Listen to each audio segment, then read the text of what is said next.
আসসালামু আলাইকুম। সবাই কেমন আছেন? আশা করি সবাই ভালো আছেন। আজ আপনাদের জন্য নিয়ে এসেছি গল্পের 2 নম্বর পর্ব। আশা করি গল্পটি আপনাদের ভালো লাগবে। তাহলে চলুন শুরু করা যাক।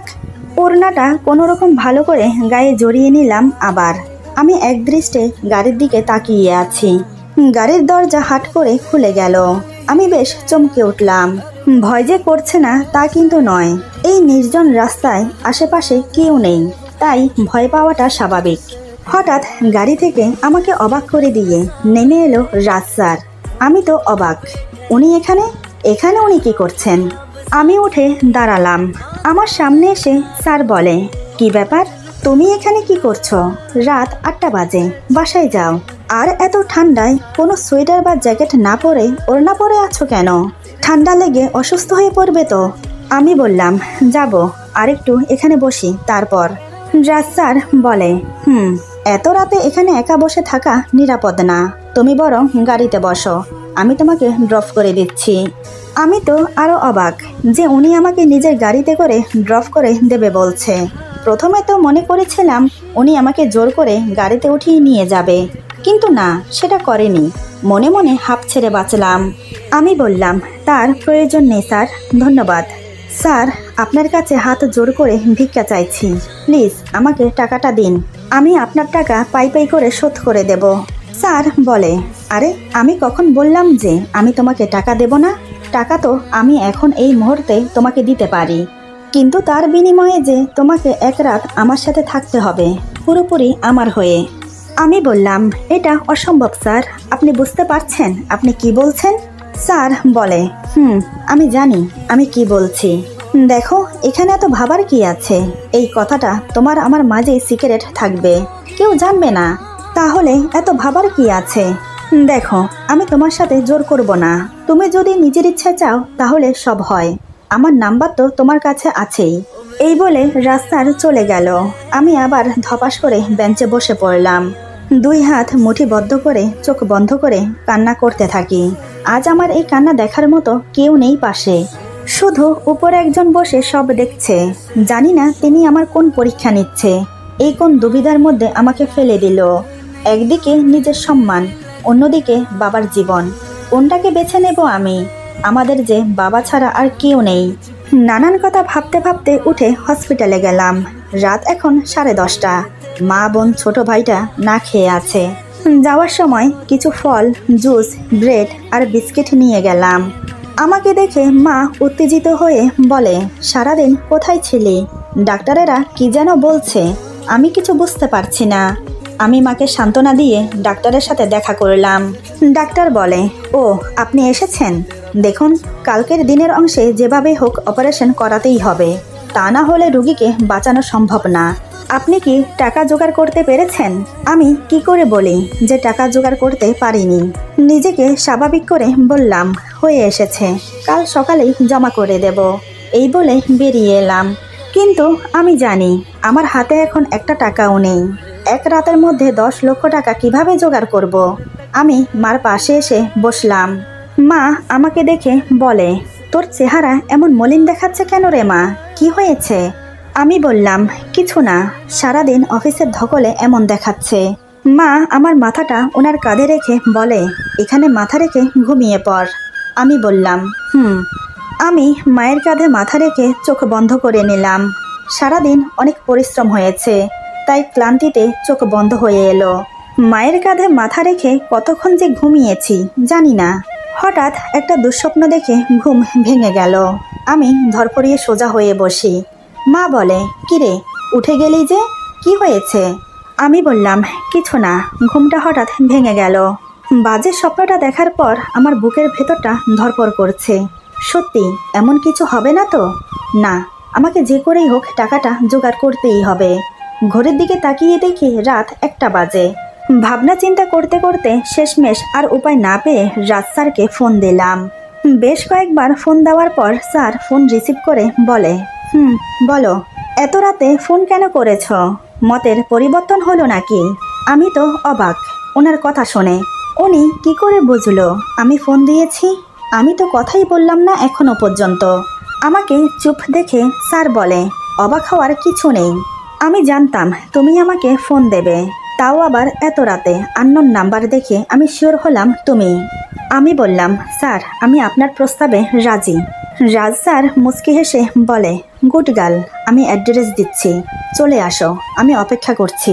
এই বলে আমাকে অ্যাড্রেস বলে দিয়ে ফোন রেখে দিল। উনি একটি বারের জন্য ভাবল না যে এত রাতে একটা মেয়ে এত দূর আসবে কি করে। রাস্তাঘাটে তো বিপদ হায়নার মতো ওত পেতে থাকে। আমি আর এক মুহূর্ত দেরি না করে মাকে কাজ আছে বলে বেরিয়ে পড়লাম। অবশ্যই মা জিজ্ঞেস করেছিল যে এত রাতে আমি কোথায় যাচ্ছি। আমি পরে বলবো বলে চলে গেলাম। কোথাও একটা ট্যাক্সি বা রিক্সা পেলাম না। পায়ে হেঁটে আমাকে যেতে হলো। পুরো 1 ঘন্টা লেগে গেল ওনার বাড়ি পৌঁছতে। গভীর রাত আনুমানিক 2টো হবে। এত রাতে আমি দাঁড়িয়ে আছি বিশাল বহু প্রাসাদ সমান এক পেল্লাই বাড়ির মেন গেটের সামনে। পাশেই দেয়ালে খোদাই করে লেখা রাজপ্রাসাদই বটে, আর নামটা স্যারের নামের সাথে মিলে গেছে। বেশ কিছুক্ষণ দাঁড়িয়ে পুরো বাড়িটা চোখ বুলিয়ে নিলাম। লাইটের আলোতে ভালোই দেখা যাচ্ছে। আমি কোনো কিছুর অপেক্ষা না করে গেটের ছোট দরজায় বার কয়েক টোকা মারলাম। দরজায় টকটক শব্দ শুনে দারোয়ান বেরিয়ে এলো। তবে সে বেরিয়ে এসে চোখ বড় বড় করে অবাক হয়ে আমার দিকে তাকিয়ে থাকারই কথা। এই গভীর রাতে অল্প বয়সী একটা যুবতী মেয়ে এখানে থাকাটা অস্বাভাবিক নয় কি? এদিকে আমি ভয়ে সিটিয়ে আছি। কোনোদিন কখনো এত রাতে রাস্তাঘাটে চলা তো দূর, কোনোদিন বেরোনি পর্যন্ত। কিন্তু আজ আমার নিয়তি আমাকে বাধ্য করেছে এই হাড় কাঁপানো শীতের রাতে পাতলা ফিনফিনে ওড়না গায়ে জড়িয়ে এই নিঝুম নিশীথী রাতে রাস্তা দিয়ে একা আসতে। আমি কাঁপা কাঁপা গলায় বললাম, রাজ স্যার আছেন? দারোয়ান অবাক হয়েই বলে, জি আছেন, কিন্তু আপনি কে? আমি বললাম, উনি আমাকে আসতে বলেছেন।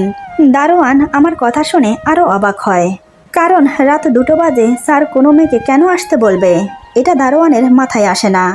বেশ কিছুক্ষণ পর দারোয়ান বলে, আপনি একটু অপেক্ষা করুন, আমি স্যারকে ফোন করে জিজ্ঞেস করি। তবে এত রাতে স্যার জেগে আছে কি না আমি জানি না। এই বলে দারোয়ান রাজ স্যারকে ফোন করে। 2-1টা রিং হওয়ার সাথে সাথেই ফোন রিসিভ করে বলে, যে এসেছে তাকে ভেতরে আসতে দাও। দারোয়ান তো স্যারের কথা শুনে বিস্ময়ে অবাক হয়ে যায়। একে তো স্যার কল দেওয়ার সাথে সাথে ফোন রিসিভ করেছে, দ্বিতীয়ত কিছু বলার আগেই স্যার যে এসেছে তাকে ভেতরে পাঠাতে বলল। দারোয়ান আর কিছু না ভেবে স্যারের অনুমতি পেয়ে আমাকে ভেতরে প্রবেশ করতে দেয়। বাড়ির ভেতরে মেন দরজার কাছে যেতেই রাজ স্যার দরজা খুলে বলে, অবশেষে এলে, এসো ভেতরে এসো। এই বলে আমাকে ভেতরে নিয়ে গেল। আমি কোনো কথাই বলতে পারছি না। উনি আমাকে ড্রয়িং রুমে বসতে দিয়ে টি টেবিলে রাখা মদের বোতল থেকে 1 গ্লাস মদ ঢেলে আমার দিকে এগিয়ে দিয়ে বলে, হুইস্কি চলবে তো? আমি তো অবাক হয়ে গেলাম ওনার কথা শুনে। আমাকে দেখে কি কোনো দিক দিয়ে মনে হয় যে আমি হুইস্কি খাই? আমি বললাম, আমি এসব খাই না। স্যার বলে, খাও না তো কি হয়েছে, আজকের জন্য একটু খাও। আমি বললাম, না। স্যার বলে, বেশ, না খেলে জোর করব না। কথাটা বলে উনি 2 গ্লাস হুইস্কি খেলেন, এমনকি আরও আধা গ্লাস ভরে উঠে দাঁড়ান। রাজ স্যার আমার মুখের দিকে তাকিয়ে বলে, তুমি ঠিক আছো তো? আমি ওনার চোখে চোখ রেখে তাকিয়ে মনে মনে বলি, না, আমি একদম ঠিক নেই। এমন পরিস্থিতিতে কেউ কিভাবে ঠিক থাকতে পারে বলতে পারেন?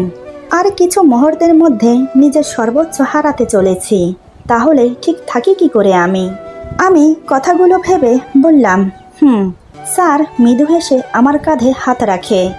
আচমকা কাঁধে হাত পড়াতে আমি চমকে উঠে সরে দাঁড়াই। আমাকে এমন করতে দেখে স্যার বলে, কি হলো রোদেলা, কোনো সমস্যা? কি করে বলি, আপনার স্পর্শ আমি সহ করতে পারছি না। একজন পরপুরুষ আমার শরীরে হাত দিক, এটা আমি চাই না। নিজের ভাবনাকে গোপন করে বললাম, না কিছু না, আসলে। আমাকে থামিয়ে দিয়ে স্যার বলে, বুঝতে পেরেছি, মনে হচ্ছে প্রথমবার, তাই তো? আমি মাথা নিচু করে বললাম, স্যার বলে, প্রথম এমন মনে হবে, পরে সব ঠিক হয়ে যাবে। আমি বললাম, পরে সব ঠিক হয়ে যাবে মানে?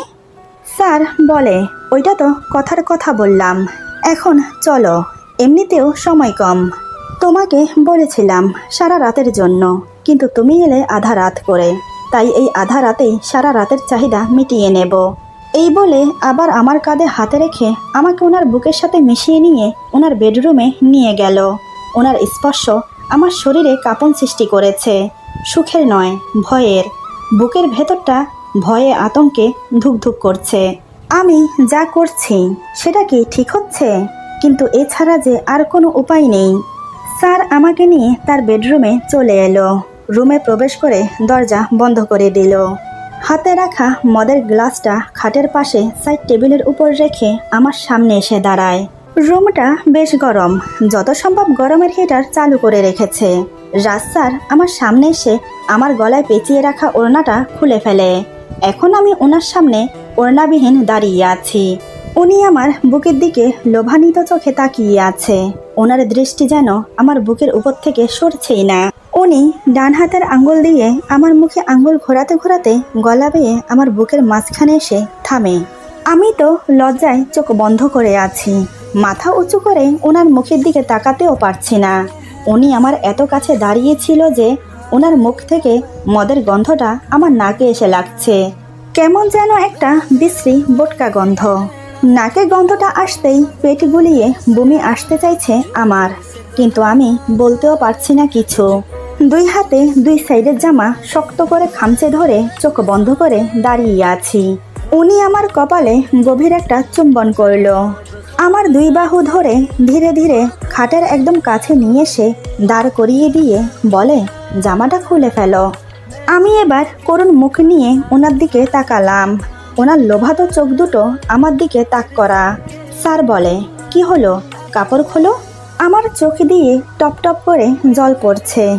এবার আমি না চাইতেও বাধ্য হলাম কাপড় খুলতে। উপরের কামিজটা খুলে ফেললাম। স্যার বলে, বুকে আটকিয়ে রাখা ছোট কাপড়টাও খুলে ফেলো। সেটা রেখে লাভ কি?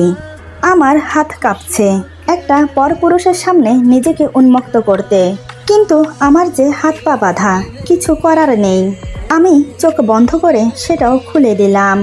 তারপর দুই হাতে নিজের উন্মুক্ত বুক ঢাকার চেষ্টা করলাম, কিন্তু স্যার আমার দুই হাত ধরে ফেলে আমার উন্মুক্ত বুকের দিকে চোখ বড় বড় করে তাকিয়ে থাকে। এমন মনে হচ্ছে উনি আমাকে চোখ দিয়েই গিলে খাবে।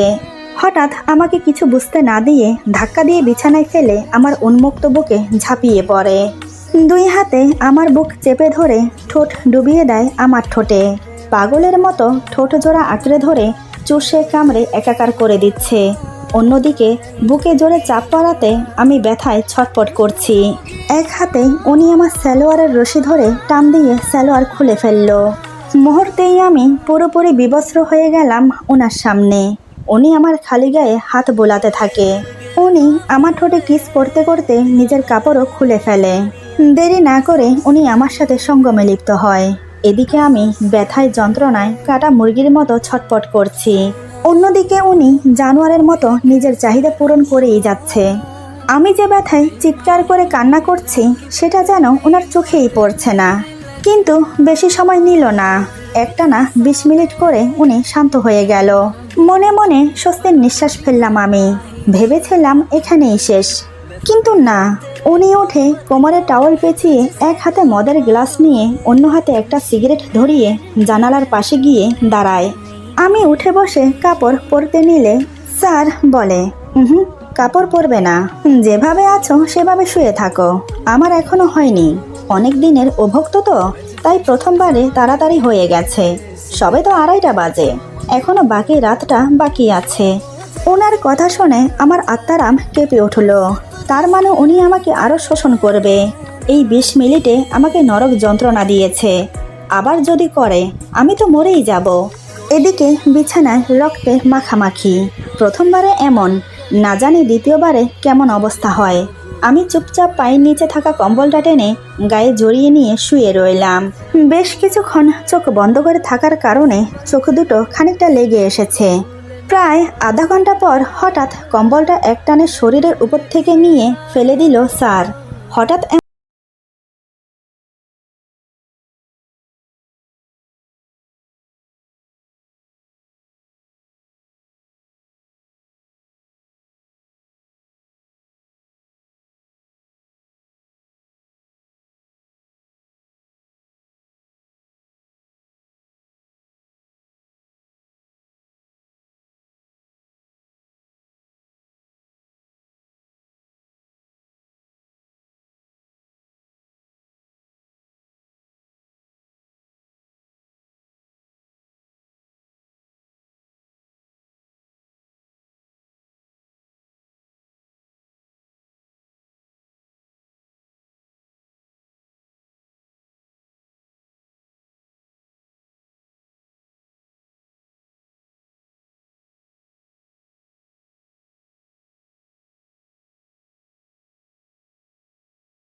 হয়ে কাপড় পরে বেরিয়ে এলাম।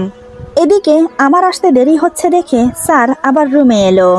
রুমে এসে বিছানার চাদরের দিকে অবাক হয়ে তাকিয়ে দেখে অনেকটা জায়গা জুড়ে রক্ত শুকিয়ে আছে। আসলে উনি নেশা অবস্থায় ছিল, তাই কোনো দিকে খেয়াল ছিল না। তবে এটা দেখে ওনার বুঝতে বাকি রইল না যে সত্যি আমার জন্য এটা প্রথম রাত ছিল। মানে এই প্রথম উনি আমাকে স্পর্শ করেছে, তবে মনে হয় একটু বেশিই করে ফেলেছে।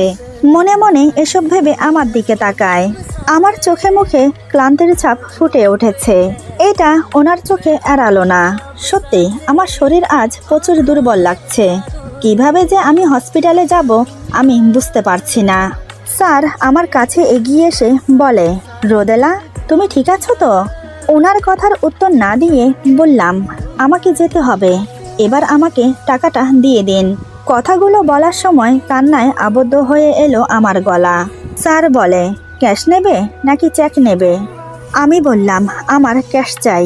স্যার লকার খুলে 10 লক্ষ টাকা ক্যাশ বের করে একটা ব্যাগে করে আমার হাতে দেওয়ার আগে একটা পেপার এগিয়ে দিয়ে বলে, এই পেপারটাতে একটা সাইন করো।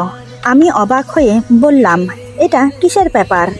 স্যার বলে, তেমন কিছু না, আসলে আমাদের মধ্যে যা হয়েছে তা তোমার সম্মতিতে হয়েছে, তাই এই পেপার তৈরি করা। দেখো আমি কোনো পুলিশের ঝামেলায় পড়তে চাই না, তাই পরবর্তীতে কোনো সমস্যা যাতে না হয় তাই এই পেপার তৈরি করা।